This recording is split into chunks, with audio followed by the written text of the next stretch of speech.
నుండి మొలుగువెల్లి వరకు 2 కిలోమీటర్లు, అదేవిధంగా స్తంభంపల్లి నుండి చింతకాని వరకు 5 కిలోమీటర్ల రోడ్డు తక్షణమే మీరు నిర్మాణం చేయించాలని చెప్పి మేము డిమాండ్ చేస్తా ఉన్నాం. ఎందుకంటే చాలా ముఖ్యమంత్రి తర్వాత ముఖ్యమంత్రి అని చెప్పుకునే మీరు, మీ అనుచర వర్గం కూడా కాబోయే ముఖ్యమంత్రి అని చెప్తా ఉన్నారు. మరి రేవంత్ రెడ్డి గారు ముఖ్యమంత్రి అయిన తర్వాత 1500 కోట్లు తీసుకుపోయి ఆయన కాన్స్టిట్యున్సీని అభివృద్ధి చేస్తూ ఉన్నాడు. అదేవిధంగా గత ప్రభుత్వం వల్ల హరీష్ రావు గారు, కేటీఆర్ గారు అభివృద్ధి చేసినారు. మరి మీరెందుకు చేస్తలేరు? మరి ఇప్పటికి మీరు ఏమంటా ఉన్నారు?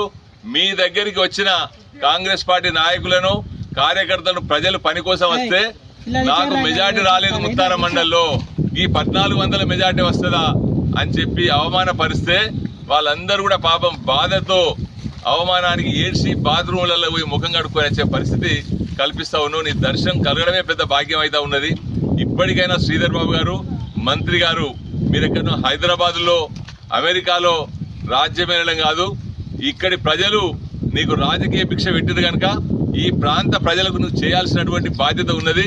నువ్వు ఎంత చేసినా తక్కువనే, కానీ ఏమీ చేయలేదు.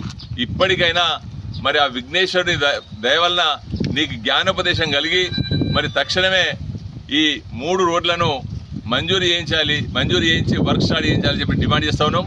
మీరున్న పొజిషన్ మీరు తలుచుకుంటే దీనికి సంబంధించిన R&B పంచాయతీరాజ్ అధికారులను పిలిస్తే ఒకటే రోజులో శాంక్షన్ అయ్యేటువంటి పరిస్థితి ఉన్నది. అయినా మీరు పట్టించుకుంటలేరు. ప్రజలు ఇట్లా సమస్యలలో ఉంటేనే మీకు ఓటు బ్యాంక్ రాజకీయాలు ఉంటాయి, ఓట్లు వేస్తారని మీరు నమ్ముతా ఉన్నారు. అదే సిద్ధాంతంతో ఇప్పటికీ ఆ 5 సార్లు గెలిచినటువంటి చరిత్ర మీది. మరి ఇప్పటికీ ఈ స్తంభంపల్లి పీపీలో చాలా మంది ఇండ్లు లేక గుడిసెలలో నిరాశలై పరదాలు తరకలు కట్టుకొని ఉంటున్న పరిస్థితి ఉంది.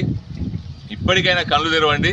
కళ్ళు తెరిచి ఈ గ్రామానికి సంబంధించి ఎవరికైతే ఇల్లు లేదో వాళ్లకు మరి డబుల్ బెడ్రూమ్ వెళ్ళిచ్చి ఈ రోడ్డు తక్షణమే మరి మంజూరు చేయించాలని చెప్పి మేము డిమాండ్ చేస్తా ఉన్నాం. నాయకత్వం బీజేపీ